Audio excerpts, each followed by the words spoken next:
Assalamu alaikum girls, I am Miss Saima Khan and today we will start the next chapter, which is the second chapter of your book, which is atomic structure. In this chapter we will study in detail the structure of an atom. You must be familiar with the very simple structure of an atom, that it consists of three main particles, which are electrons, protons and neutrons. If we take the center of an atom, we say that neutrons and protons together are present in the nucleus. Neutron does not have any charge on it, while proton has positive charge. Overall, if we take the nucleus, we say that nucleus is having a positive charge. But if we take an atom, we say that atom is neutral. So it means that something negative would be surrounding the positive. So it is the electrons which are surrounding the nucleus, or the protons and the neutrons. Electrons are said to be revolving around the nucleus in circular paths. But actually it is not circular, it is elliptical in shape. And they revolve or move around the nucleus having specific path which is known as orbit or orbital. Different theories were put forward for an atom over there. Dalton put forward the very first atomic theory, in which he said that an atom or any material which the things are made up of are having indivisible particles, which are said to be an atom. Later on, work was done on the structure of an atom, and it was discovered that an atom can be further divided, which can be electrons, protons and neutrons. But modern theories have proved that an atom is made up of 100 up till 100 particles, out of which electrons, protons and neutrons are the most important ones.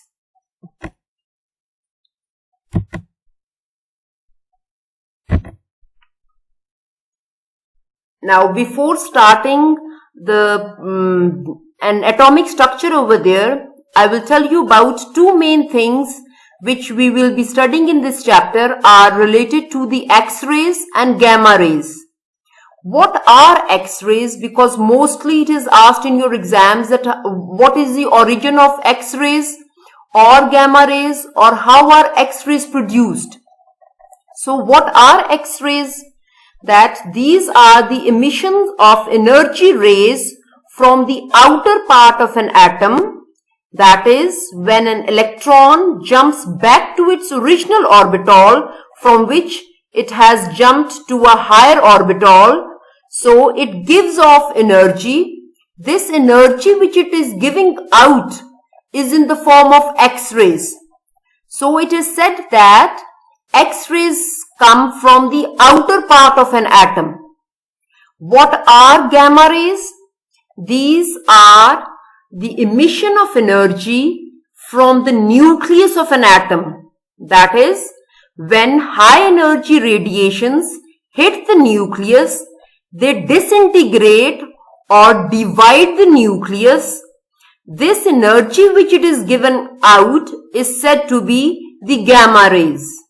So, gamma rays are the disintegration of the nucleus. X-rays can be of two types, soft X-rays and hard X-rays. Soft X-rays are used by the doctors for making the images of the bones, or if anyone of you have gone to the hospital, they say that go and make the X-ray. So the X-ray which is used over there are the soft X-rays. Hard X-rays are used to destroy the cells, such as those cells which are cancerous or are causing cancers over there. X-rays, hard X-rays are used to kill them. Now, related to the discharge tube experiment, and this topic is very important from your exam point of view because mostly they ask you either to draw the structure of the discharge tube experiment or explain the discharge tube experiment. The diagram is in your book over there too, and it is on your screens also. If you just see that there is present a blue color, this tube is present over there, in which there are two electrodes immersed over there, one at one corner and other at the other side. These two electrodes are the metallic electrodes and are cathode and the anode. Anode is positively charged while cathode is negatively charged. Both these electrodes are connected to a high voltage generator over there so that if we want to generate electric current, we can easily use it. This electrode or discharge tube is connected to the vacuum pump. The function of the vacuum pump is to reduce the pressure of the gas or air, whatever is kept in the discharge tube. So they can ask you that how can we reduce the pressure in the discharge tube? By the help of the vacuum pump. Now, how did they start the experiment? That at the start, they just put the air, normal air or any particular gas such as neon gas or any gas inside the discharge tube, and they connected the two electrodes to a high voltage and passed the voltage through it. They saw that nothing appeared in it. Later on, this voltage was increased to 5000 volts, but still there was no effect on the discharge tube. Later on, they used the vacuum pump and started reducing the pressure of air inside the discharge tube, and slowly they started increasing the electric current from 5000 to 10,000 volts. But still there was no effect over there, and slowly they reduced the pressure to 0.01 torrs. This was the pressure which was kept inside the discharge tube and electric current was passed. Still nothing happened. Further, when they reduced the pressure to 0.01 lower pressure, they saw that something was glowing inside the discharge tube. Now, what was that which was glowing inside the discharge tube? They saw that something was moving from the cathode and was going to the anode side. It means that something from cathode was traveling to the anode. Still they were reducing the pressure further and further. The glow started more and more.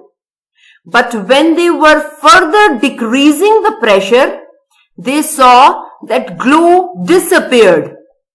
Now, important questions which they can ask you in your exams are that even at 5000 volts, the discharge tube was having no glow in it. What may be the reason?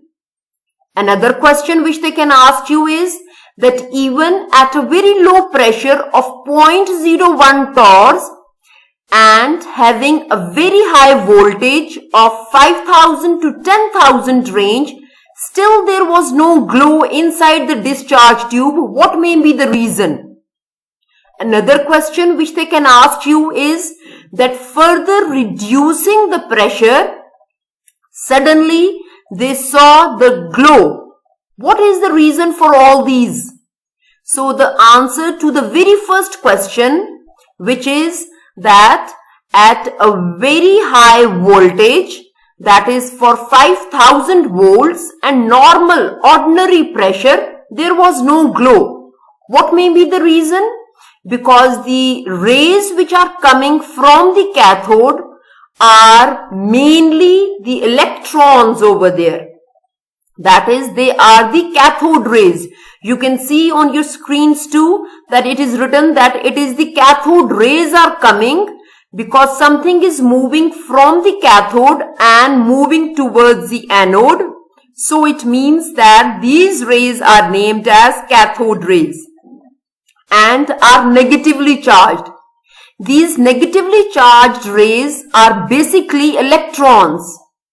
If we see the size of an electron, it is really very small as compared to full one big atom, which is normally present in the discharge tube as either the air or as neon gas or anything whatever we have introduced in it. So the size of the electron which is hitting the atom is really very negligible, which is not making any effect on it, or it is not allowing the electrons to move on further towards the anode. So we are unable to see the glow moving from the cathode towards the anode. This is one of the answers. Another was that even if we have reduced the pressure to 0.01 torrs and we have introduced a very high voltage, still we are unable to see the glow.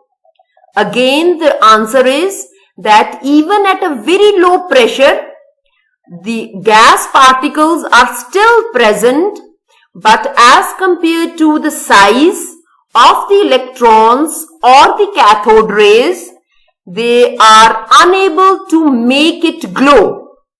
But if we just reduce the pressure to a lower over there, the electrons which are moving can really travel very easily between the atoms of the air or the gas, whatever we have introduced, because large space is now available for the movement of the electrons or the cathode rays.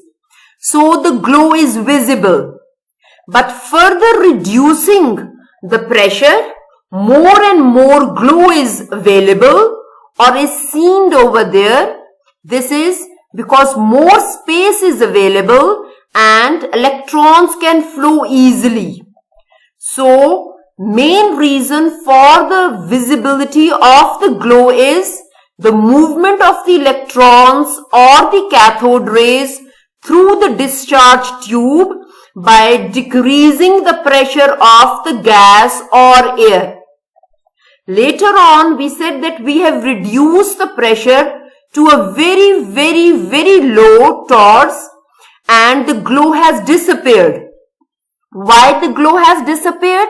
Because now the electrons which are moving, they do not have any path to move on, or they do not have any space or any place on which they can go and reside over there and then move from the cathode to the anode. So the glow is disappeared. Now increasing the pressure of the air or of that gas which we have introduced, the glow appears. So overall we can say that something in the discharge tube is moving from the cathode electrode to the anode electrode at a low pressure and by applying a very high voltage. This all was explained in detail by Thomson and other scientists. So Thomson first identified electrons in the cathode ray tube in 1887. But earlier before that, Stoney has named it as electron and discovered, but he was unable to prove it. So they can ask you in your exams that who was the first scientist to name the electron? So it was Stoney who named it in 1886, but Thomson identified and he proved it with the help of the experiment also.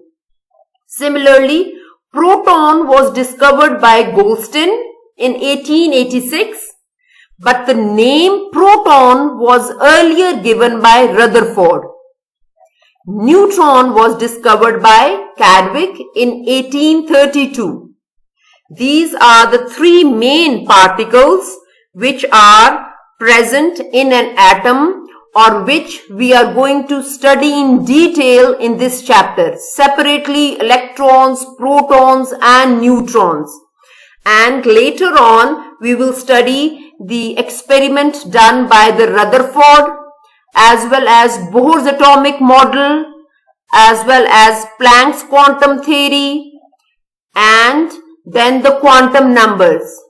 So in this chapter, in detail, we will be studying about the atom and its subatomic particles, particularly electron, proton and neutron. Now the main subatomic particles, the elementary or fundamental particles of an atom are electrons, protons and neutrons. You must have studied in your metric 2 about their structure, about their position, and you can draw the structure of an atom over there too and make proton P positive, neutron N with a 0 or a naught above it, indicating that it does not have any charge on it, and an electron with a negative charge on it, E negative. Generally, we just write it as E negative, and in all the next chapter 2 as well as in this chapter, whenever we write E negative, it means that it will be, we are dealing with or we are studying about the electrons. Similarly, proton will be having a positive charge, so it will be P plus, means that we are studying about the protons over there. Now, all the atoms have all these three fundamental particles, that is electrons, protons and neutrons. But only one atom is present in the universe which does not have neutron, and that is hydrogen. And they can ask you in your exams that all the atoms or all the elements have all the three fundamental particles except dash. They can give you the options, so you have to remember that it is hydrogen, and from hydrogen too, there are three isotopes of hydrogen. The two isotopes do have neutrons, only protium do not have any neutron. Generally, we say that protium is present in large amount of the isotope, so we say that hydrogen do not have any neutron in it. But if they ask you that which isotope of hydrogen do not have the neutron, it is only protium. Other two isotopes do have neutrons present in them. Now, other particles which are present other than electrons, protons and neutrons are neutrino, antineutrino, positron, pions and muons. Many of these are unstable and exist for a fraction of a second only. So these are not discussed or studied in detail. Only these three main are studied. I hope so that all of it is clear to you girls. And inshallah in the next lecture we will study about the electrons, its discovery, its properties, and how can we find out the mass of an electron, as well as how can we measure the charge of an electron, that what charge is present over there, and there would be one or two numericals related over there too. I hope so everything is clear to you girls. Okay, thank you.